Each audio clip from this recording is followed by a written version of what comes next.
Hello नमस्कार friends, आपका एक बार फिर स्वागत है आज की नई वीडियो में। आज की नई वीडियो अध्याय नंबर 4 वायु कक्षा 7। फ्रेंड्स, हम एनसीईआरटी को यहाँ पर विद ट्रिक करने वाले हैं। जहाँ पर ट्रिक की जरूरत पड़ेगी वहाँ ट्रिक का प्रयोग किया जाएगा ताकि आपको एनसीईआरटी एक ही बार में अच्छे से और पक्की याद हो जाए। चलिए फ्रेंड्स, आज की वीडियो शुरू करते हैं। हमारी पृथ्वी चारों ओर से वायु की घनी परत से घिरी हुई है, जिसे वायुमंडल कहते हैं। पृथ्वी पर सभी जीव जीवित रहने के लिए वायुमंडल पर निर्भर करते हैं। यह हमारी सांस लेने के लिए वायु प्रदान करता है, सूर्य की हानिकारक किरणों से बचाता है। यदि सुरक्षा की यह चादर न हो तो हम दिन के समय सूर्य की गर्मी से तपत होकर जल सकते हैं और रात के समय ठंड में जम सकते हैं। अतः यह वायु राशि है, इसने पृथ्वी के तापमान को रहने योग्य बनाया है। यानी जो हमारा पृथ्वी है, इसके चारों ओर एक परत है, उसे किसकी? वायु की, जिसे क्या कहा जाता है? वायुमंडल कहा जाता है। इस वायुमंडल के कारण ही पृथ्वी पर जीवन संभव हो पाया है, क्योंकि जो सूर्य से आने वाली किरणें हैं, पराबैंगनी किरणें हैं और भी हानिकारक किरणें आती हैं, जिनसे वायुमंडल बचाता है, क्योंकि वायुमंडल इनको रोक लेता है और पृथ्वी तक आने से रोकता है। इसी प्रकार से यदि वायुमंडल न होता तो दिन के समय तापमान 150 से 200 डिग्री सेल्सियस होता पृथ्वी का, जिससे हम रह नहीं पाते, और रात का तापमान -100-150 डिग्री सेल्सियस चला जाता, जिसमें भी हम रह नहीं पाते, जम जाते। इस प्रकार से पृथ्वी पर जीवन संभव है तो किसके कारण है? वायुमंडल के कारण है, और वायुमंडल के कारण ही पृथ्वी पर वर्षा होती है। चलिए आगे चलते हैं। वायु का संघटक। क्या आप जानते हैं कि जिस वायु का उपयोग हम सांस लेने के लिए करते हैं, वास्तव में अनेक गैसों का मिश्रण है। बिल्कुल अनेक गैसों का मिश्रण है। इसमें कौन सी गैसें हैं? नाइट्रोजन, ऑक्सीजन, 2 गैसें हैं जिनसे वायुमंडल का बड़ा भाग बना है। यानी वायुमंडल की मुख्य गैसें कौन सी हैं? 2, नाइट्रोजन और oxygen. Carbon dioxide, helium, ozone, argon, hydrogen कम मात्रा में पाई जाती हैं। आगे है, इन गैसों के अलावा धूलकण हवा में मौजूद होते हैं। 4.1 वर्ताकार रेख दिखाया गया इसमें, ये इसकी बात है यहाँ पर, जिसमें वायु के विभिन्न संगठनों के प्रतिशत दर्शाया गया है। नाइट्रोजन वायु में सर्वाधिक पाई जाने वाली गैस है।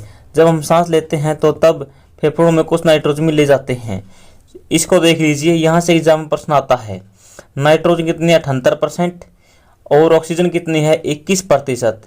कार्बन डाइऑक्साइड कितनी है? 0.03%। और आर्गन कितनी है? 0.93%। अन्य गैसें 0.4% है। और फिर उसे बाहर निकाल देते हैं, परंतु पौधों को अपने जीवन के लिए नाइट्रोजन की आवश्यकता होती है। चलिए पहले इसको देखते हैं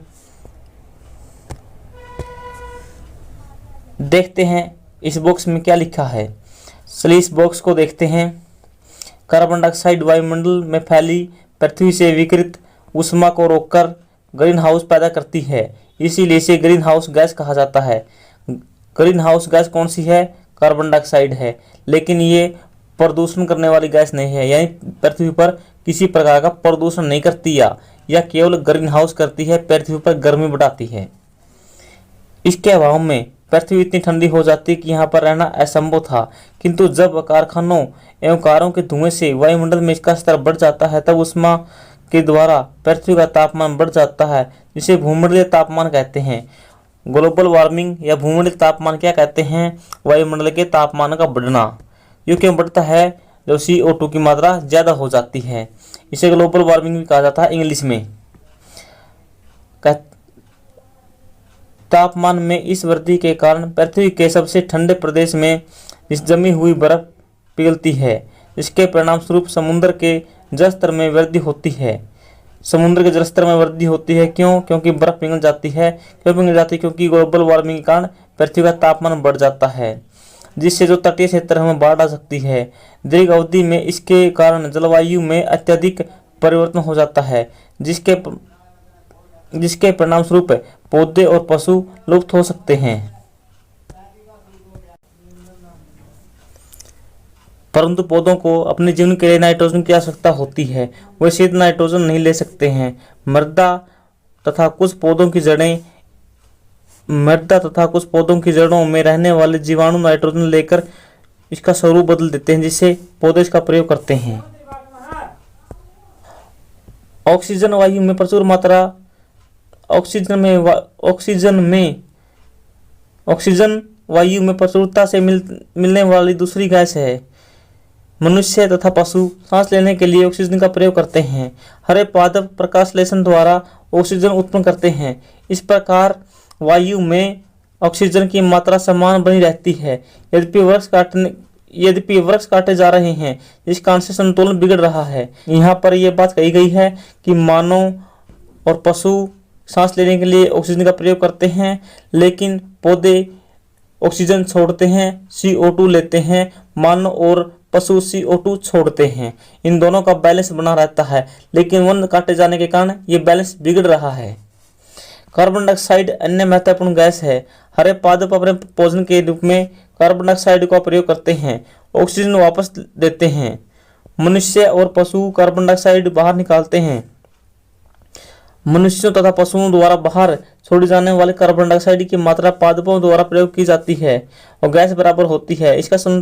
इससे यह संतुलन बना रहता है, परंतु यह संतुलन कोयला और खनिज तेल का अधिक प्रयोग करने से कोयला और खनिज तेल के आदि ईंधन के रूप में प्रयोग करने से इसका सिस्टम गड़बड़ा गया है। वे वायुमंडल में प्रति वर्ष करोड़ों टन कार्बन डाइऑक्साइड की बढ़ोतरी करते हैं, जिसके परिणाम स्वरूप कार्बन डाइऑक्साइड का स्तर बढ़ गया है। पृथ्वी पर मौसम तथा जलवायु को प्रभावित करता है।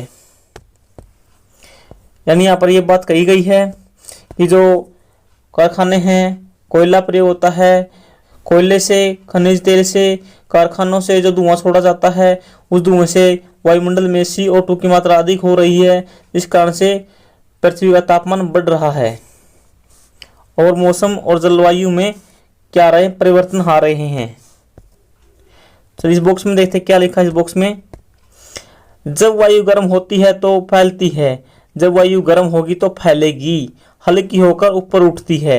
ये बात याद रखेंगे, जब वायु गर्म होगी तो फैलेगी और ऊपर उठेगी, और ठंडी वायु नीचे आएगी। ठंडी वायु सघन वायु बारी होती है, यानी ठंडी वायु सघन होती है, बारी होती है, नीचे आती है। गर्म वायु के ऊपर उठने पर आसपास के क्षेत्रों में ठंडी वायु रिक्त स्थान के लिए आ जाती है। यानी मान लीजिए स्थान है, यहाँ से गर्म वायु ऊपर गई, यहाँ से ठंडी वायु नीचे आ जाएगी। इस प्रकार से यहाँ पर वायु की पूर्ति हो जाती है। इस प्रकार वायु चक्र चलता रहता है। इसे वायु चक्र बोलते हैं, गर्म और ठंडी वायु के चक्र को।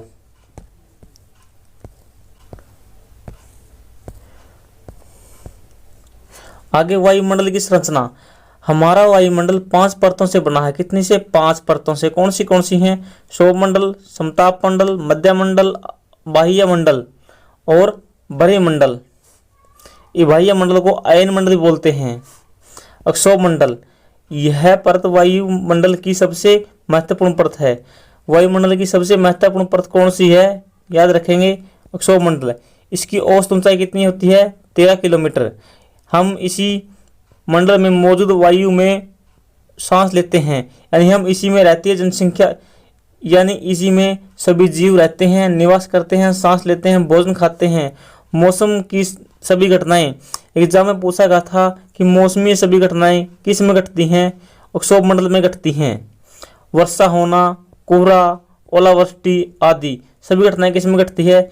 यहाँ से 3 प्रश्न एग्जाम में आ सकते हैं। कौन से कि वायुमंडल की सबसे महत्वपूर्ण परत कौन सी है? क्षोभ मंडल। इसकी औसत ऊंचाई कितनी? 13 किलोमीटर। अच्छा, सभी जीव सांस किस में लेते हैं? क्षोभ मंडल में लेते हैं। सभी मौसमी घटनाएं कहाँ घटती हैं? क्षोभ मंडल में घटती हैं, चाहे वर्षा हो, कोहरा हो या ओलावृष्टि हो।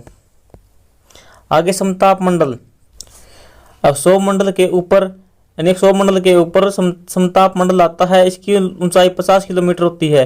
क्षोभ मंडल की 13 किलोमीटर, इसकी 50 किलोमीटर तक फैला होता है। यह परत बदलती एवं मौसमी संबंधी घटनाएं से मुक्त होती है, यानी इसमें यह परत बादलों एवं मौसमी घटनाओं से मुक्त होती है। ये इंपॉर्टेंट पॉइंट है, यहाँ पर याद रखेंगे इसको। इसमें जो बादल हैं वो नहीं पाए जाते और कोई भी मौसमी घटना नहीं घटती है। किस में? समताप मंडल में। इसके फलस्वरूप यहाँ की परिस्थितियां हवाई जहाज उड़ाने में काम आती हैं। यानी हवाई जहाज कहाँ पर उड़ाए जाते हैं? समताप मंडल में उड़ाए जाते हैं, क्योंकि यहाँ पर मौसमी घटनाएं नहीं घटती हैं, न ही बादल होते हैं। समताप मंडल, यहाँ की परिस्थितियां हवाई जहाज उड़ाने के लिए आदर्श होती हैं। आगे समताप मंडल, एक महत्वपूर्ण विशेषता यह है कि इसमें ओजोन गैस पाई जाती है। एग्जाम में आता है कि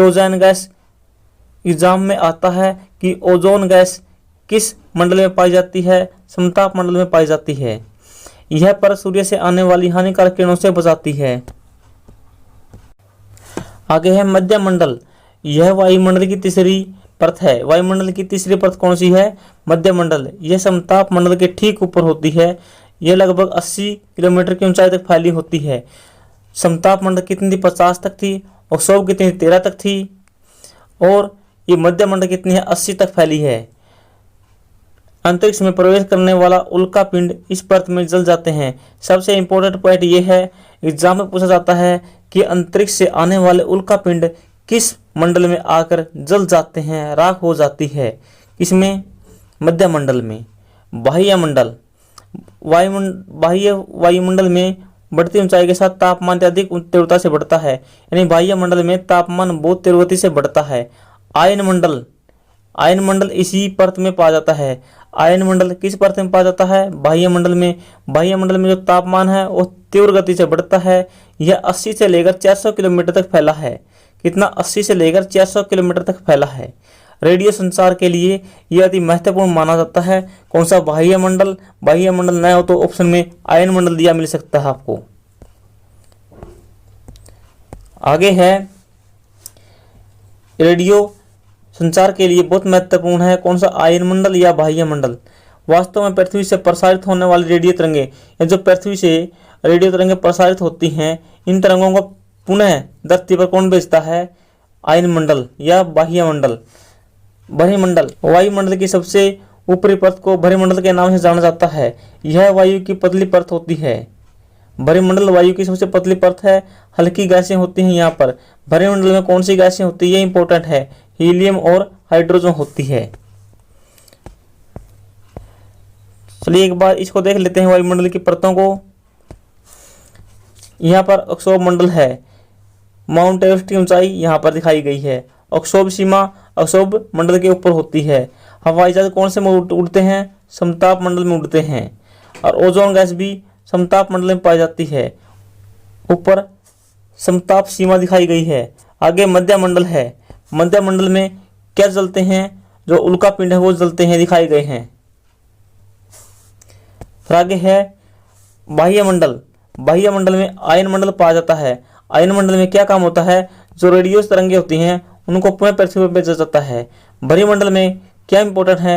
यहाँ पर कौन सी गैसें पाई जाती हैं? हीलियम और हाइड्रोजन गैसें पाई जाती हैं।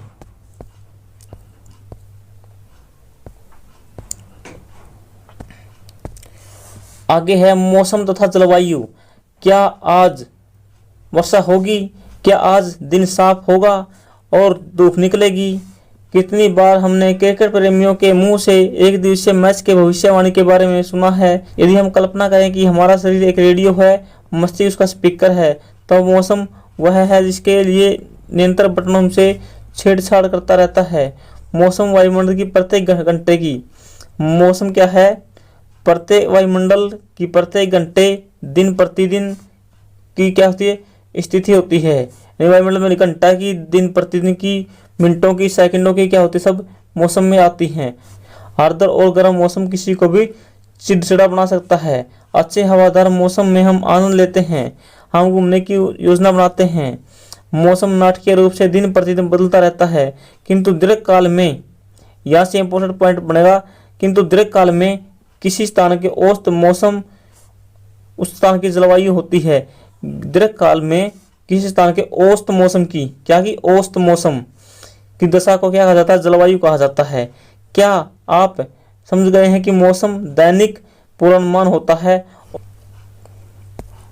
इस बॉक्स में क्या लिखा है यह जानकर आपको आश्चर्य होगा कि पृथ्वी सूर्य की ऊर्जा का कितना 2 अरबवां भाग ही प्राप्त करती है। कितना? पृथ्वी सूर्य का केवल 2 अरबवां भाग ही प्राप्त करती है। आगे तापमान, आप प्रतिदिन जिस तापमान का अनुभव करते हैं वह वायुमंडल का तापमान होता है। वायु में मौजूद ताप एवं शीतलता के परिणाम को तापमान कहा जाता है। वायुमंडल का तापमान केवल दिन और रात में ही नहीं बदलता बल्कि ऋतुओं के अनुसार भी बदलता रहता है। यानी दिन और रात में तो बदलता है, ऋतुओं के अनुसार भी तापमान बदलता रहता है।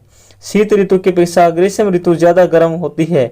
शीत ऋतु ठंडी होती है और ग्रीष्म ऋतु क्या होती है, आपको पता है, गर्म होती है।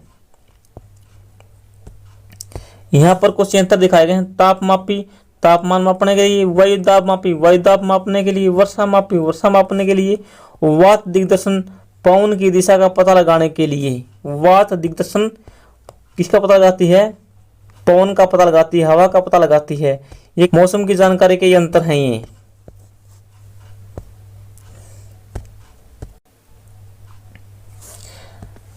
तापमान को मापने की मानक इकाई क्या है, डिग्री सेल्सियस है। इसका आविष्कार किसने किया था, एंडर्स सेल्सियस ने किया था। सेल्सियस पैमाने पर जल 0 डिग्री सेल्सियस पर जमता है एवं 100 डिग्री सेल्सियस पर उबलता है।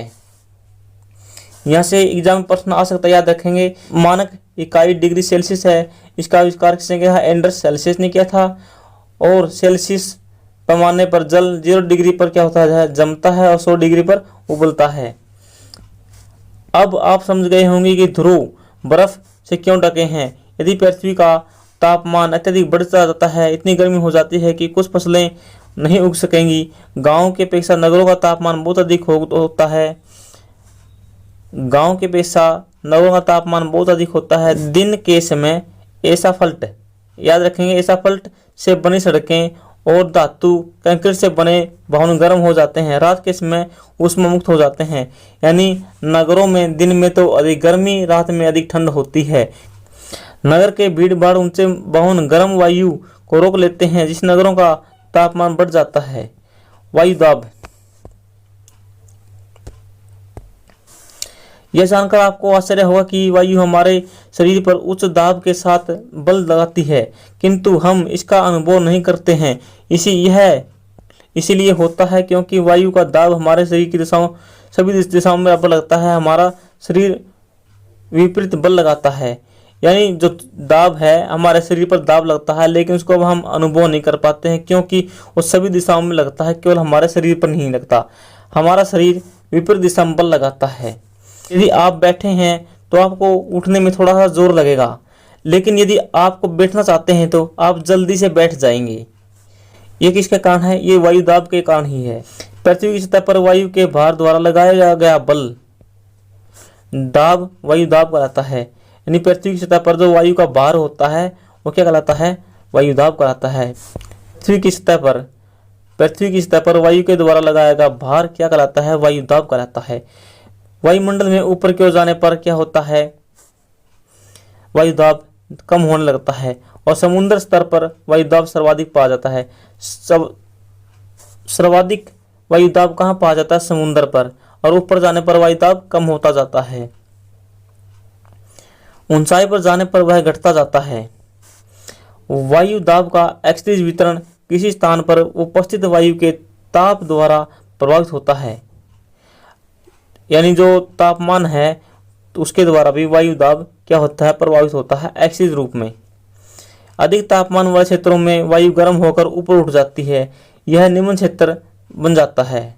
यानी जहाँ पर अधिक गर्मी होती है, यानी गर्म होकर वायु ऊपर उठ जाती है, वहाँ पर ठंडी वायु आ जाती है, तो वहाँ पर किस प्रकार का वायु दाब होता है, निम्न वायु दाब होता है, लेकिन तापमान उच्च होता है। दोनों में विपरीत संबंध होता है, तापमान और वायु दाब में। यानी जहाँ पर वायु दाब अधिक मिलेगा वहाँ पर तापमान कम मिलेगा। निम्न वायु दाब बादल मुक्त आकाश नम मौसम के साथ जोड़ा होता है। आगे है कम तापमान वाले क्षेत्रों की वायु ठंडी होती है। जहाँ पर तापमान कम होता है वहाँ की जलवायु ठंडी होती है। वहाँ का तापमान कैसा होगा, वायु बारी होगी तो वायु दाब उच्च होगा। उच्च तापमान के कारण वहाँ स्पष्ट और स्वस्थ आकाश रहता है, यानी साफ आकाश रहता है। वायुदाब अधिक होने के कारण है। वायु सदैव उच्च वायुदाब से निम्न वायुदाब की ओर चलती है, यानी जहाँ इधर उच्च वायुदाब है तो इधर निम्न वायुदाब है, तो पवन किधर चलेंगी, पवन इधर से इधर चलेगी। क्या आप जानते हैं कि चांद पर वायु नहीं है, वहाँ वायुदाब भी नहीं है। अंतरिक्ष यात्री जब चांद पर जाते हैं तो विशेष रूप से सुरक्षित हवा से भरी हुई अंतरिक्ष पोशाक पहनते हैं।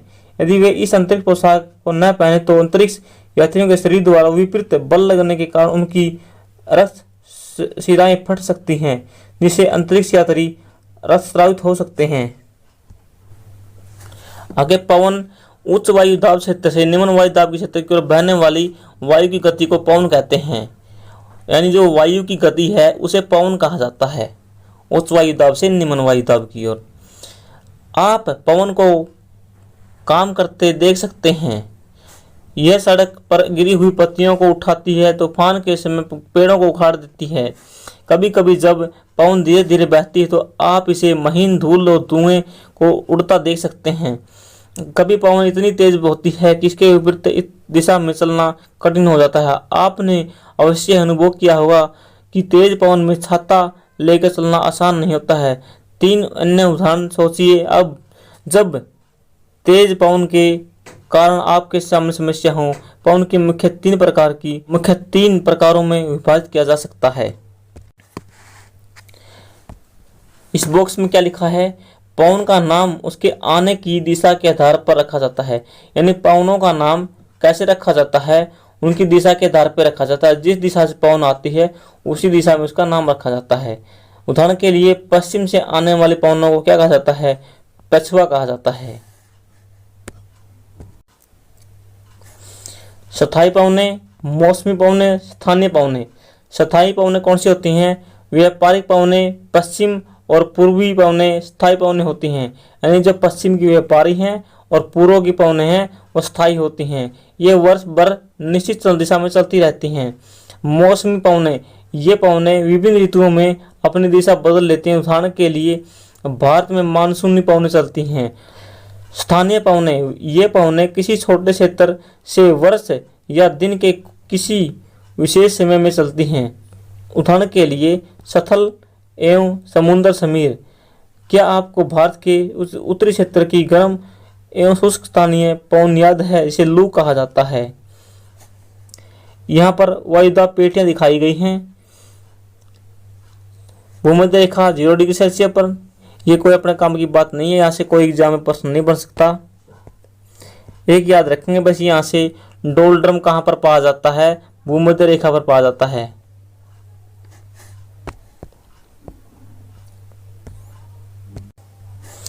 चक्रवात, भारत के पूर्वी समुद्री तट पर स्थित ओडिशा में बंगाल की खाड़ी से उठने वाले चक्रवातों का खतरा बना रहता है।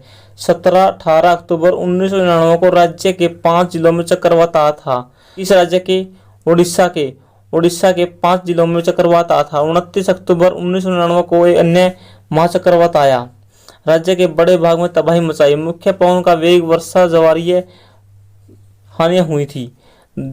260 किलोमीटर प्रति घंटा वेग चली थी। 36 घंटे से भी ज्यादा समय तक चलती रही थी। तीव्र वेग वाली इस पवन ने पेड़ों को उखाड़ दिया था, कच्चे मकानों को नष्ट कर दिया था। अनेक औद्योगिक भवनें, अन्य घरों की छतें गिर पड़ी थी। विद्युत आपूर्ति, टेलीफोन लाइन ठप हो गई थी। चक्रवात फलस्वरूप लगातार 3 दिनों तक भारी वर्षा होती थी। वर्षा के कारण उड़ीसा की मुख्य नदियां बाढ़ आ गई थी। चक्रवात के कारण और कोई खास बात नहीं है यहाँ पर, बस ये याद रखेंगे जो पूर्वी तट है वहाँ पर अधिक चक्रवात आते हैं, खासकर उड़ीसा, पश्चिम बंगाल, आंध्र प्रदेश, तमिलनाडु। इनमें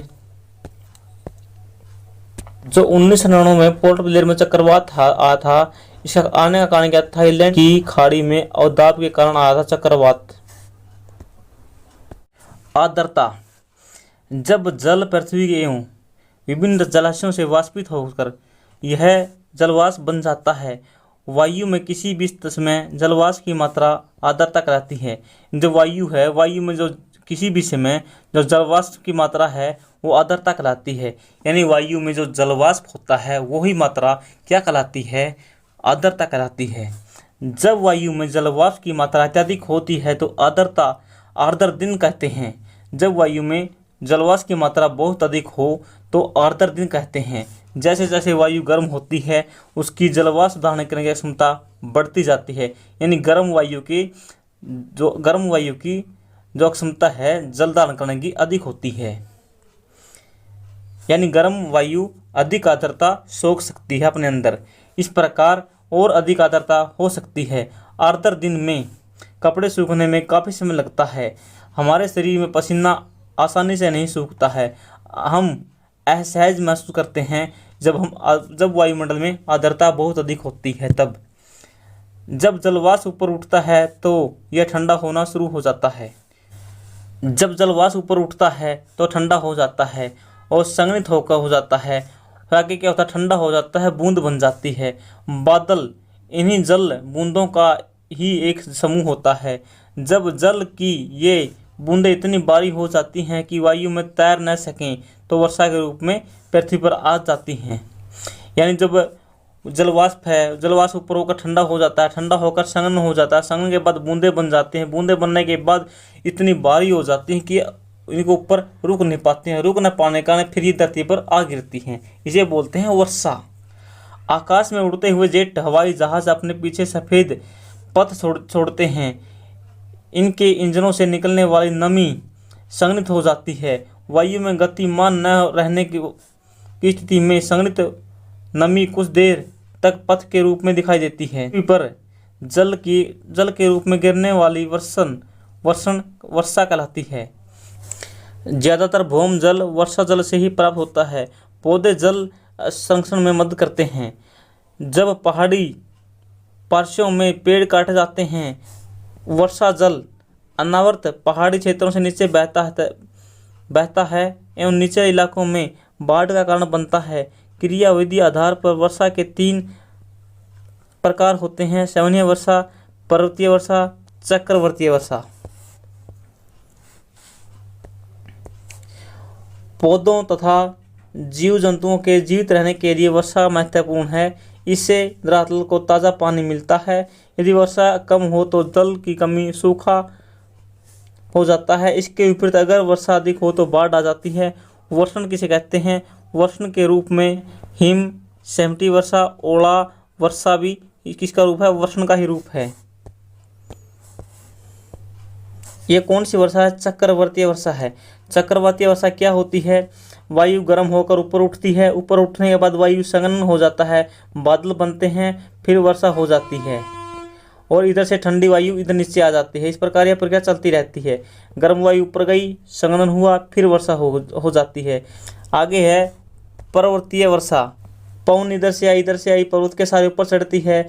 ऊपर जाती है तो पवन जो तापमान है कम हो जाता है। इसमें आर्द्रता अधिक हो जाती है। आर्द्रता हो जाती है तो जल्दी ही इसका संघनन हो जाता है और तेज़ी से बारिश हो जाती है इस ओर। लेकिन जब पवन इस ओर जाती है तो पवन शुष्क हो जाती है, इस ओर वर्षा नहीं होती है। यानी पर्वतीय वर्षा पवन के द्वारा होती है जब ऊपर चढ़ती है तब, और नीचे उतरती है तो नीचे से नमी को सोख लेती है। यह संवहनीय वर्षा क्या होती है? जब वायु गर्म होकर ऊपर उठती है, ऊपर उठने के बाद संघनन होता है और दोपहर के 2 बजे के बाद होती है। चलिए हम इस अध्याय के प्रश्न करते हैं। निम्नलिखित में से कौन सी गैस हमें सूर्य से हानिकारक किरणों से बचाती है? कौन से बचाती है? ओजोन। वायुमंडल की सबसे महत्वपूर्ण परत कौन सी है? ओजोन मंडल है, जिसमें जीवन संभव है। वायुमंडल की निम्न परतों में कौन सी बादल विहीन है, जिसमें बादल नहीं है? समताप मंडल में बादल नहीं है, यहाँ पर वायुयान उड़ाए जा सकते हैं। वायुमंडल की परत में जब हम ऊपर जाते हैं तो वायु दाब क्या होता है? घटता जाता है। जब वृष्टि तरल रूप में पृथ्वी पर आती है तो हम उसे क्या कहते हैं? वर्षा कहते हैं। तरल रूप में आती है। यदि कठोर रूप में होती तो हिम होती। आगे क्या दिया है? मिलान चिन्ह है, इनको मिलान कीजिए। व्यापारिक पवन कैसी पवन है?